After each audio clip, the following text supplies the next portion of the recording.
दोस्तों, कैसे हैं सभी लोग।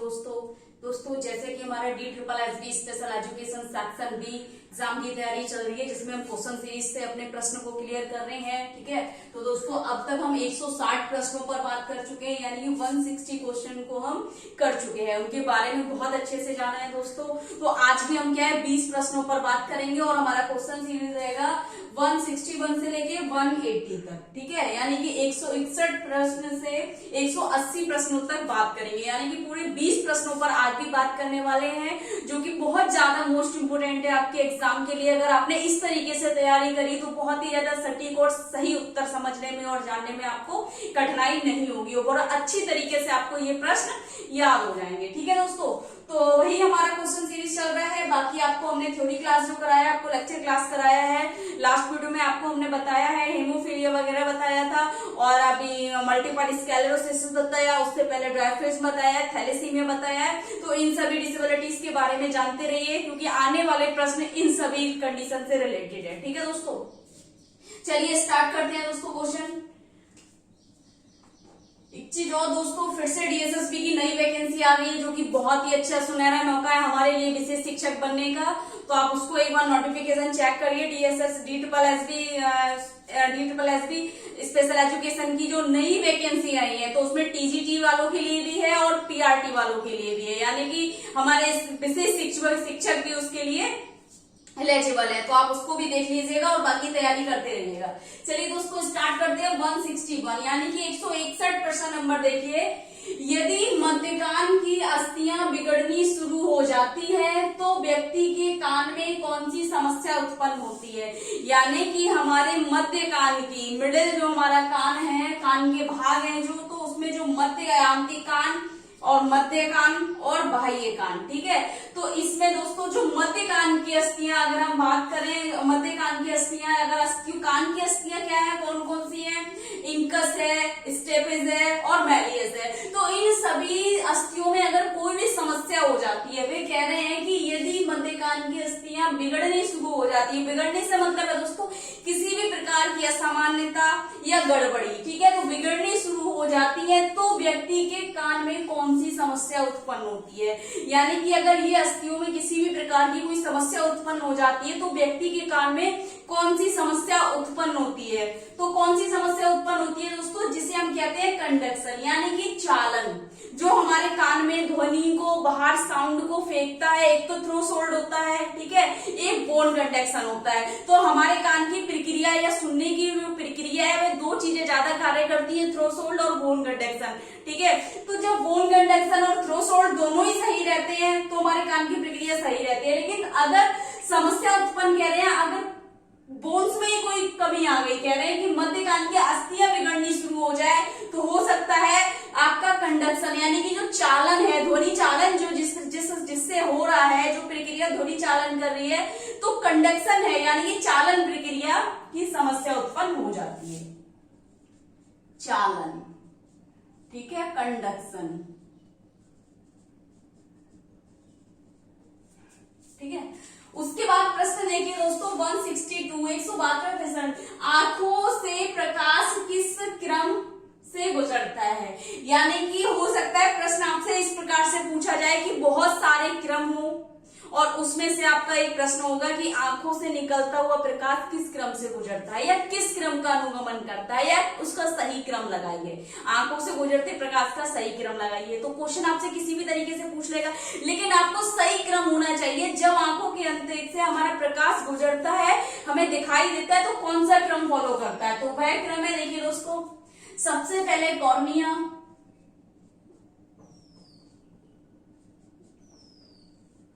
ठीक, कॉर्निया हो गई। उसके बाद पुतली, पुतली क्यों बोलते हैं, प्यूपिल, ठीक है।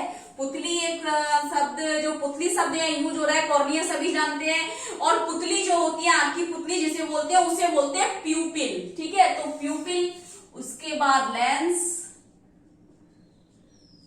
उसके बाद रेटिना, ये इसका क्रम है। तो हो सकता है आपको चार जो ऑप्शन मिलेंगे एग्जाम में, रेटिना सबसे पहले होगा, पुतली सबसे बाद में होगी, लेंस सबसे पहले होगा या कॉर्निया सबसे लास्ट में होगा।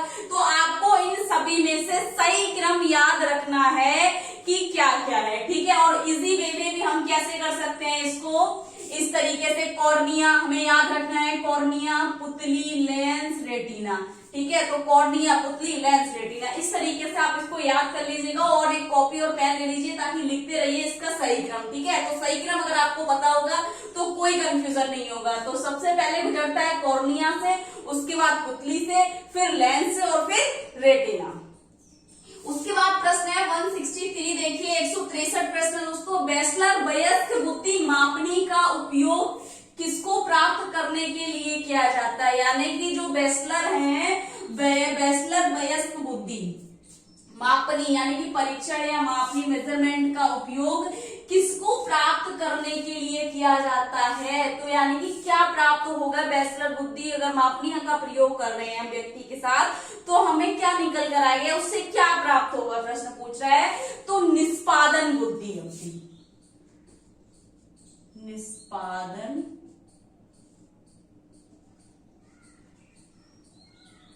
बुद्धि लब्धि, यानी कि परफॉर्मेंस इंटेलिजेंट क्वेश्चन, ठीक है, परफॉर्मेंस आईक्यू।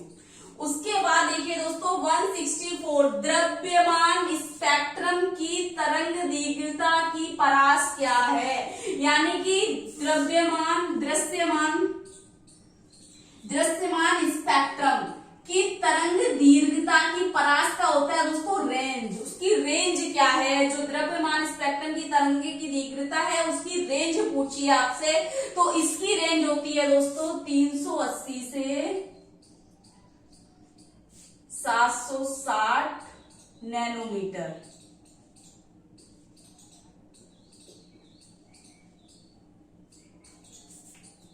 उसके बाद देखिए दोस्तों 165 प्रश्न यानी क्वेश्चन नंबर 165, मस्तिष्क का कौन सा भाग कुशलता संबंधी गतियों हरकतों के लिए जिम्मेदार होता है। प्रश्न इस प्रकार से भी बन सकता है, मस्तिष्क की एक भाग जो कार्य कुशलता से संबंधित है, या मस्तिष्क का कोई भाग जो गतियों प्रचालित करता है या गतियों को संचालित करता है, या मस्तिष्क का ऐसा कौन सा भाग है जो हमारे शारीरिक रूप से नियंत्रण क्रियाकलाप को नियंत्रण करता है, ठीक है। तो किसी भी प्रकार से आपसे प्रश्न पूछ सकता है ये, ठीक है। तो मस्तिष्क का कौन सा भाग है, यानी कि मस्तिष्क का ऐसा कौन सा भाग है, ठीक है, जो कुशलता संबंधी गतियों यानी कि मूवमेंट्स के हरकतों के लिए जिम्मेदार है, ठीक है। बहुत घुमाकर पूछा गया है प्रश्न आपसे, ठीक। तो कौन सा है, लघु मस्तिष्क, लघु मस्तिष्क जिसे हम कहते हैं सेरेब्रम,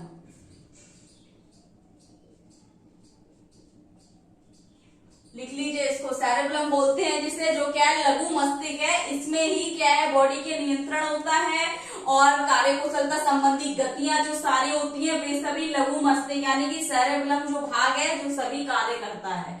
उसके बाद देखिए दोस्तों NIMH की स्थापना किस वर्ष की गई, नेशनल इंस्टीट्यूट मेंटली हैंडीकैप, ठीक है, national institute for mentally handicap यानी कि NIMH, ठीक है, की स्थापना किस वर्ष की गई।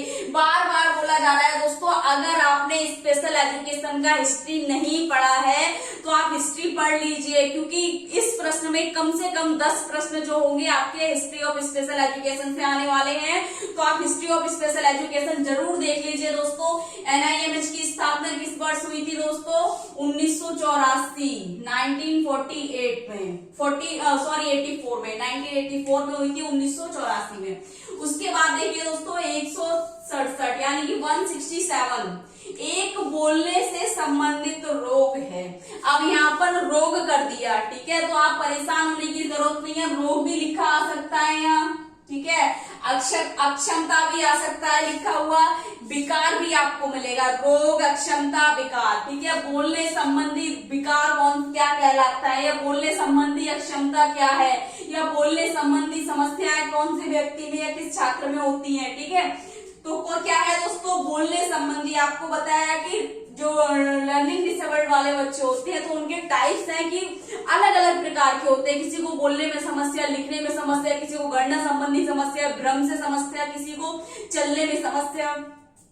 तो दोस्तों उसी का एक प्रकार है बोलने संबंधी समस्या, जिसे अफेसिया कहते हैं हम, अफेसिया। ठीक है, जिससे बोलने संबंधी या संप्रेक्षण संबंधी समस्या होती है। डिस्ग्राफिया लिखने से संबंधित होती है, डिस्कैलकुलिया गणित से संबंधित होती है, और डिसलैक्सिया पठन से यानी कि पढ़ने से संबंधित होती है। ठीक है, ये सारी चीजें आप ध्यान रखें। प्रश्न नंबर 168, 168 प्रश्न देखिए दोस्तों। दृष्टि बाधित छात्रों के लिए प्रथम विद्यालय की स्थापना करने का श्रेय किसको जाता है?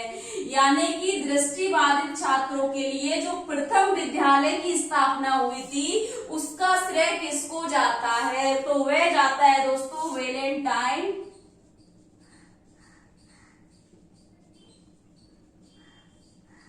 हॉवे। ठीक है, आप नोट कर लीजिए इसको। उसके बाद देखिए, अब देखिए दो प्रश्न आपको ऐसे मिल गए, ये भी हिस्ट्री ऑफ स्पेशल एजुकेशन में दे रखा है और एनआईएमएच के बारे में स्पेशल एजुकेशन में दे रखा है। दो प्रश्न तो यही आ गए, 20 में से दो प्रश्न आ गए। आप समझ रहे हैं अगर 100 में से कितने प्रश्न आ सकते हैं। इसीलिए कहना है दोस्तों हिस्ट्री ऑफ स्पेशल एजुकेशन जरूर पढ़िएगा। फिर देखिए दोस्तों क्वेश्चन नंबर 169, 168 देखिए दोस्तों, अति अल्प माइल्ड श्रवण अक्षमता का स्तर कितना होगा? यानी कि माइल्ड हियरिंग जो डिसेबिलिटी है या माइल्ड हियरिंग एबिलिटी जो कितना होगा उसका। ठीक है, यानी कि जिसकी श्रवण सुनवाई जिसकी माइल्ड स्तर पर है, ठीक है, अति अल्प स्तर पर है, तो वह स्तर उसका कितना स्तर होगा? ठीक है, तो डेसिबल में पूछ रहे हैं तो होगा 26 से 40 डीबी। ठीक है, 26 से 40 डीबी।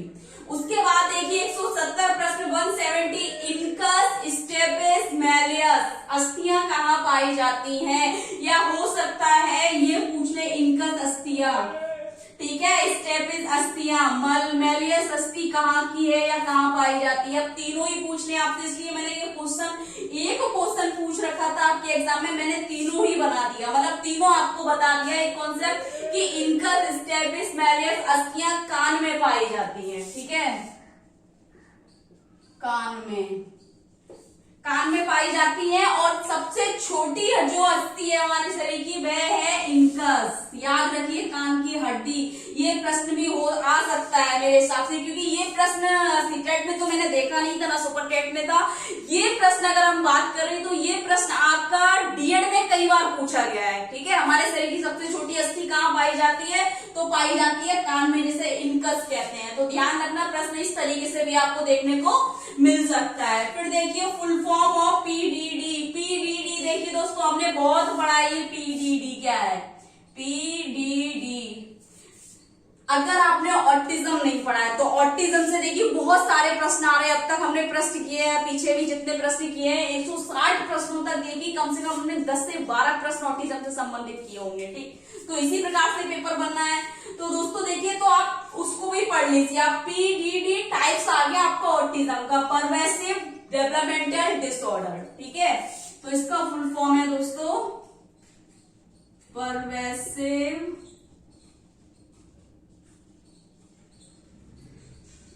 Developmental disorder. ठीक है, उसके बाद देखिए दोस्तों प्रश्न नंबर 172, 172, विशेष शिक्षा कोर्स का नियंत्रण किसके द्वारा किया जाता है?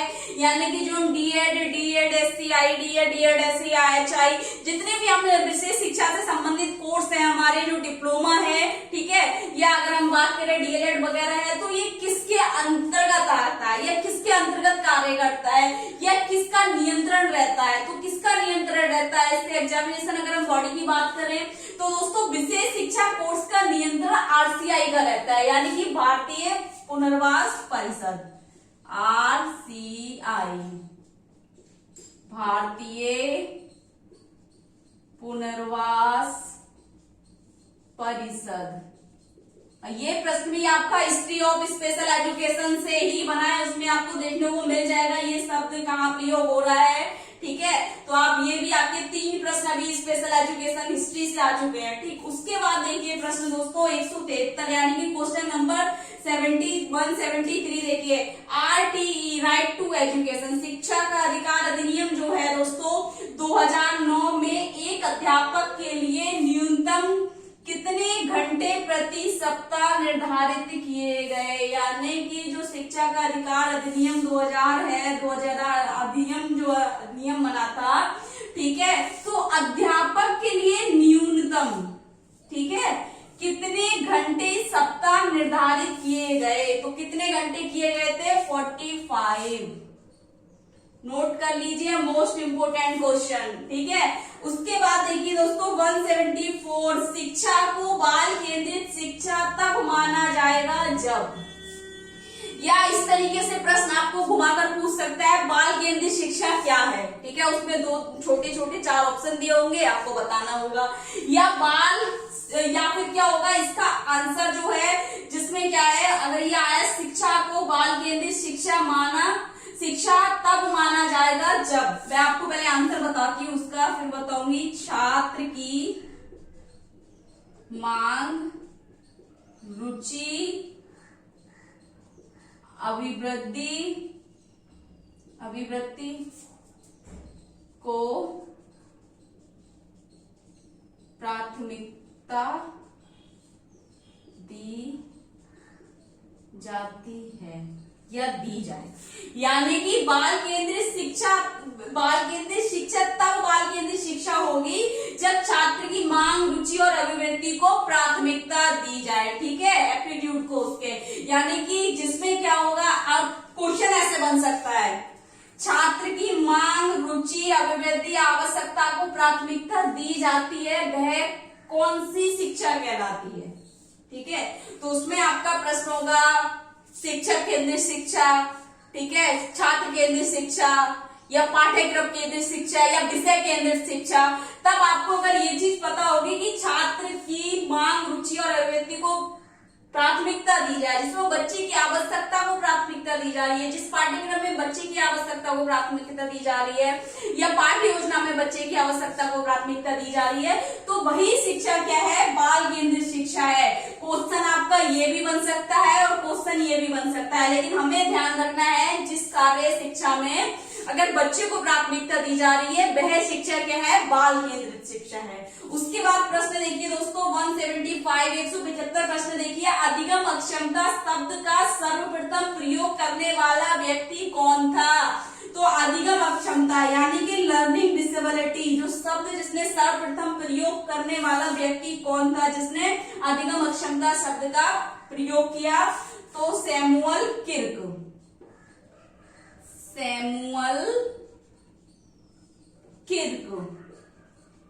याद रखिए दोस्तों, कभी कभी क्या होता है ना, ऑब्जेक्ट हमें ऐसे ऑप्शन मिल जाते हैं जिसमें सैमुअल लिखा होगा, किर्क नहीं लिखा होगा, या कभी किर्क लिखा आ जाता है, सैमुअल नहीं लिखा आता है। इसलिए आप दोनों को ध्यान से एकदम से इसको नोट कर ले। सैमुअल किर्क ने अधिगम अक्षमता का सर्वप्रथम प्रयोग किया था शब्द का। उसके बाद देखिए दोस्तों क्वेश्चन नंबर 176 देखिए, मनोविज्ञान किसका अध्ययन करता है। तो बहुत ही इजी प्रश्न है, बहुत ही इजी क्वेश्चन है ये, कि मनोविज्ञान किसका करता है अध्ययन, मानव व्यवहार का अध्ययन, मानव व्यवहार का अध्ययन। अब प्रश्न इस तरीके से भी आ सकता है कि मानव व्यवहार का अध्ययन किस विषय के अंतर्गत किया जाता है। ठीक है, तो बहुत सारे विषय होंगे, उसमें से पर्यावरण हो गया, मनोविज्ञान विज्ञान हो गया, तो उसमें अगर आपको मनोविज्ञान दिख जाए तो सही हो जाएगा। तो प्रश्न आपको इस तरीके से भी पूछ सकते हैं, मानव व्यवहार का अध्ययन किस विषय के अंतर्गत किया जाता है, और मनोविज्ञान किसका अध्ययन करता है, तो मानव व्यवहार का अध्ययन करता है। 177 क्वेश्चन देखिए दोस्तों 177 प्रश्न, व्यक्तित्व का स्वयं सिद्धांत किसने प्रतिपादित किया, यानी कि थ्योरीज ऑफ सेल्फ थ्योरी किसने दिया था इस पे, तो इसके प्रतिपादक है दोस्तों रोजर ने दिया था। किसका स्वयं व्यक्ति के स्व सिद्धांत, सेल्फ थ्योरी जिन्होंने दी थी, रोजर ने दी है ये। उसके बाद प्रश्न देखिए 178 यानी कि 178 क्वेश्चन देखिए दोस्तों, व्यक्ति के सभी विकास किस एक विकास पर निर्भर होते हैं? Most important. अब ये देखिए, बच्चे में जब विकास होता है तो सबसे पहले विकास उसका होना स्टार्ट हो जाता है, लेकिन उसके सभी विकास केवल एक विकास पर निर्भर होते हैं। ठीक है, अब तक हमने इतनी सारी डिसेबिलिटी पढ़ी, सारा सब कुछ पढ़ा। ठीक है, शारीरिक रूप से जो दिव्यांग व्यक्ति होते हैं, हमने कहीं ना कहीं देखा है, अगर हम बात करें सीपी की बात करें या ये मल्टीपल स्क्लेरोसिस की बात करें, या अगर हम देखें तो उसमें हमने कहीं ना कहीं देखा है कि सारे विकास किस पर निर्भर होते हैं। तो उन बच्चों में सामाजिक विकास, संज्ञानात्मक विकास, ठीक है, जो मस्तिष्क से रिलेटेड होते हैं, उनमें कहीं ना कहीं हमने संज्ञानात्मक, सामाजिक या मानसिक विकास थोड़ा मंद पाया है। ठीक है, तो दोस्तों व्यक्ति के सभी विकास शारीरिक विकास पर निर्भर होते हैं।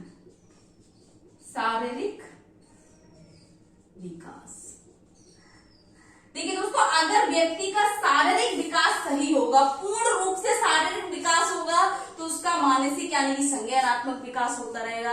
जब संज्ञानात्मक विकास होगा तो उसका सामाजिक विकास अच्छा होगा। जब संज्ञानात्मक विकास, संवेगात्मक विकास अच्छा होगा। संवेगात्मक विकास अच्छा होगा तो सामाजिक विकास अच्छा होगा। अगर सामाजिक विकास अच्छा होगा, शैक्षणिक विकास, तो बाकी अन्य विकास किस पर निर्भर है? शारीरिक विकास पर निर्भर है। ठीक है, शरीर में किसी भी प्रकार की कोई समस्या आ जाती है तो अन्य विकास इस पर निर्भर होते हैं। फिर देखिए 179 क्वेश्चन देखिए दोस्तों, छात्र द्वारा प्रश्न पूछना किस प्रक्रिया को दर्शाता है? यानी कि इन्होंने पूछा है कि अगर छात्र कक्षा में प्रश्न पूछ रहा है, अब ये प्रश्न बन सकता है कि कक्षा में शिक्षण के समय कोई छात्र शिक्षक से प्रश्न पूछ रहा है तो ये कैसी प्रक्रिया होगी, ये किस प्रकार की शिक्षण प्रक्रिया है, ये किस प्रकार का शिक्षण प्राप्त कर रहा है बच्चा, या शिक्षण द्वारा दिया गया शिक्षण कार्य क्या कहलाएगा।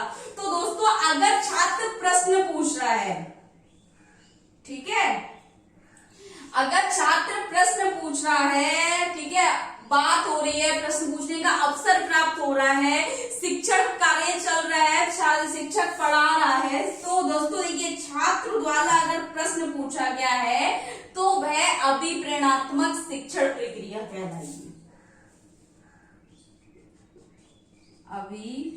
अभिप्रेरणात्मक शिक्षण प्रक्रिया कैसे? अगर हमारी टीचिंग इफेक्टिव होगी, प्रभावशाली शिक्षण होगा, इंटरेस्टिंग टीचिंग होगी, ठीक है, और बहुत ज्यादा इंटरेस्ट ले होगी, प्ले वे में होगी, तो बच्चे क्या होगा दोस्तों, उनके अंदर क्यूरियोसिटी आएगी, सीखने की क्यूरियोसिटी बढ़ेगी और अंदर से इंस्पायर होंगे, वो अभी उन्हें मोटिव होंगे, ठीक है, प्रेरित होंगे, और प्रेरित करके वे प्रश्न पूछेंगे तो वह शिक्षण कहलाएगा अभिप्रेरणात्मक शिक्षण प्रक्रिया। ठीक है, उसके बाद देखिए दोस्तों 180 प्रश्न 180 देखिए दोस्तों, अतिक्रियाशीलता, ध्यान में कमी, उग्र विनाशक व्यवहार, स्वयं में लीन रहना, प्रभावित संप्रेक्षण कौशल लक्षण हैं। यानी कि ये लक्षण बताए गए हैं किस कंडीशन के हैं? सबसे पहले अतिक्रियाशीलता, हाइपर एक्टिविटी, ध्यान में कमी, अटेंशन डेफिसिट हो गया यहाँ, उग्र विनाशक व्यवहार, प्रॉब्लम बिहेवियर हो गया यहाँ पर, स्वयं में लीन रहना, ठीक है, यानी कि स्वयं में खोए रहना, प्रभावित संप्रेक्षण कौशल, तो किसका है? ये सारे लक्षण है दोस्तों ऑटिज्म के, ऑटिस्टिक चाइल्ड के हैं, तो ऑटिज्म, स्वलीनता, ये लक्षण किसमें आते हैं? अगर हम ऑटिस्टिक पढ़ेंगे, ऑटिज्म के बारे में जानेंगे, और ऑटिज्म के बारे में अगर नहीं पढ़ा है अभी तक दोस्तों, तो आप मेरा जो प्लेलिस्ट बना रखा है मैंने, प्लेलिस्ट में पेपर 8 में जाकर आप देख सकते हैं। पेपर 8 में आपको ऑटिज्म के बारे में सारा मिल जाएगा, उसका अर्थ या परिचय के बारे में मिल जाएगा, उसके टाइप्स के बारे में जान पाएंगे, विशेषताएं क्या है, उसका क्लासरूम मैनेजमेंट क्या है, शिक्षण विधियां क्या है उनकी, ठीक है, तो मैंने सारा करा रखा है, उसके लक्षण भी आपको मिल जाएंगे। अतिक्रियाशीलता, ध्यान में कमी, उग्र विनाशक व्यवहार, स्वयं में लीन रहना और संप्रेक्षण प्रभावित कौशल, तो किसके हैं ये सारे लक्षण? ऑटिज्म वाले बच्चों के। ठीक है, तो दोस्तों आज भी हमने 20 प्रश्न किए हैं। अगर इस प्रश्न में आपको कुछ समझ नहीं आ रहा है, कुछ गलत लग रहा है, कुछ पूछना है, तो बेझिझक आप कमेंट बॉक्स में जाके कमेंट कर सकते हैं, क्वेश्चन कर सकते हैं। और ज्यादा से ज्यादा वीडियो लाइक करते रहिए, शेयर करते रहिए। और जो नया नोटिफिकेशन आया है आपका DSSS स्पेशल एजुकेशन के लिए दोस्तों, जो शिक्षक है हमारे जितने भी स्पेशल एजुकेटर हैं उसमें अप्लाई कर सकते हैं दोस्तों, कर दीजिए। बाकी आपकी तैयारी चली रही है, बहुत अच्छा मौका है दोस्तों, इस मौके को ना गवाएं दोस्तों। और बेल आइकन को प्रेस कर दें ताकि नेक्स्ट वीडियो आने वाली आप तक पहुंचे दोस्तों। Thank you so much.